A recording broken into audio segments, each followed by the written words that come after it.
Շնորհակալություն։ Շնորհակալություն, Լիլիթ Մինասյան, համեցեք։ Շնորհակալություն, հարցը ուղղում եմ Պաշտպանության նախարար Սուրեն Պապիկյանին։ Պարոն Պապիկյան, երեկ Հայաստանի Հանրապետության վարչապետը իր սոցիալական կայքերում տեղադրեց մի տեսանյութ, որով տեղեկացրեց, որ Պաշտպանության նախարարությունը, ինչպես նաև Ազգային ժողովի խորհրդարանական գործընկերները համատեղ քննարկումների արդյունքում մի նախագիծ են դրել շրջանառության մեջ, ըստ որի պարտադիր զինվորական ծառայությունը 24 ամսից կրճատվում է 18 ամիս։ Իհարկե, հասարակության մոտ լայն արձագանք ստացավ այս նախագիծը, մեծամասնությամբ հասարակությունը կողմ դիրքորոշում էր հայտնում, բայց չնայած դրան մեր ընդդիմությունը, ինչպես ամեն ինչում, փորձեց գտնել թիրախավորման կամ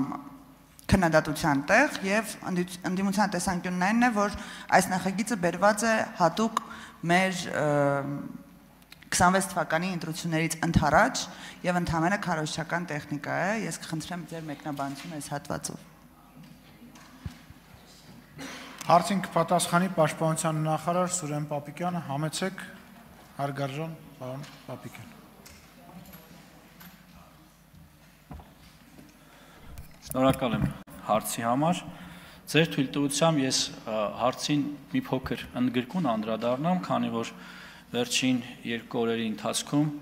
հանրային տարբեր հարթակներում կամ հանրային տարբեր գործիչների կողմից տարբեր տիպի քննադատություններ են հնչել։ Ըստ էության, որովհետեւ ձեր հարցին սկզբից պատասխանեմ, նշեմ, որ այս միտքը նոր միտք չէ։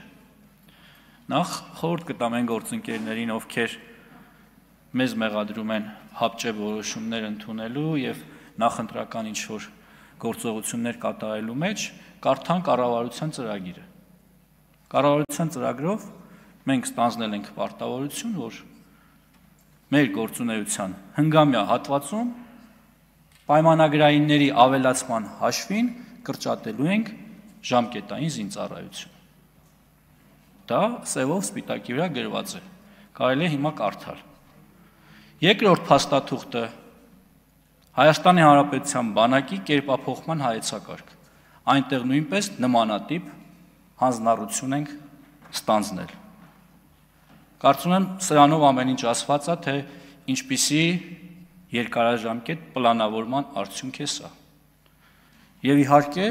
ամեն ինչ կախված պիտի լիներ, թե մեզ հաջողվում է արդյոք այս տարիների ընթացքում պայմանագրայինների թվականակը ավելացնել։ Ազգային ժողովը շուրջ 2.5 տարի առաջ ընդունել է մի օրենք, որով թույլատրում է ժամկետային զինծառայողներին 6 ամիս ծառայելուց հետո կնքել պայմանագիր։ Խոսքը վերաբերում է նրան, որ այսօր Պաշտպան հայրենիաց ծրագրով բազմաթիվ զինվորներ երկարաժամկետ իրենց կյանքը կապում են բանակի հետ։ Այդ թիվը հասնում է մի քանի հազարի արդեն։ Այսինքն խոսել, որ մենք կրճատում ենք բանակը, մեղմ ասած անհեթեթություն է։ Շնորհակալ եմ, ձեր արձագանքի ընթացքում կխնդրեմ անդրադառնալ ևս մեկ քննադատության, որը այսպիսին է, թե 1.5 տարվա ընթացքում խտացնելով զինծառայության ժամկետի ընթացքում կատարվող կամ ուսուցանվող գործողությունները երիտասարդները չեն հասցնելու պատրաստվեն,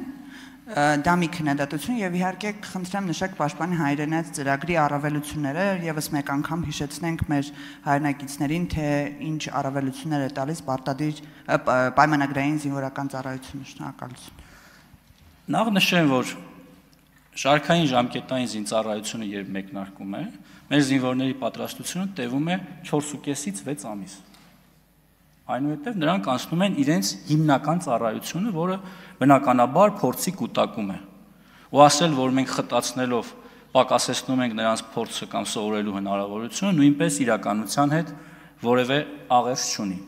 Պաշտպան հայրենիաց ծրագրի մասին։ Պաշտպան հայրենիաց ծրագրի առավելությունը այն է, որ զինծառայողները նախ իրենց նախկինում 1.5, այսուհետ արդեն 1 տարին հավելյալ որ պիտի ծառայեն, կարող են այդ ծառայությունը անցկացնել որպես պայմանագրայիններ։ Ստանալ պայմանագրայինի համար նախատեսված աշխատավարձ, ատեստավորվել եւ այդ աշխատավարձը կրկնապատկել։ Այսօր մեր Պաշտպան հայրենիաց ծրագրի շահառուների զգալի մասը կարողանում է ատեստավորվել։ Եվ նորից եմ ասում, նրանց թիվը հասնում է մի քանի հազարի։ Ուղիղ թիվը չեմ հնչեցնի, բայց վստահեցնում եմ, որ 1.5 տարի հետո, երբ մեր շատ գործընկերների կողմից հնչեցված ժամանակը կգա, երբ որ նոր օրենքը իր հետևանքները կունենա, մենք որևէ խնդիր չենք ունենալու։ Շնորհակալություն, պարոն Պապիկյան, Ալխազ Ղազարյան համեցեք։ Շնորհակալ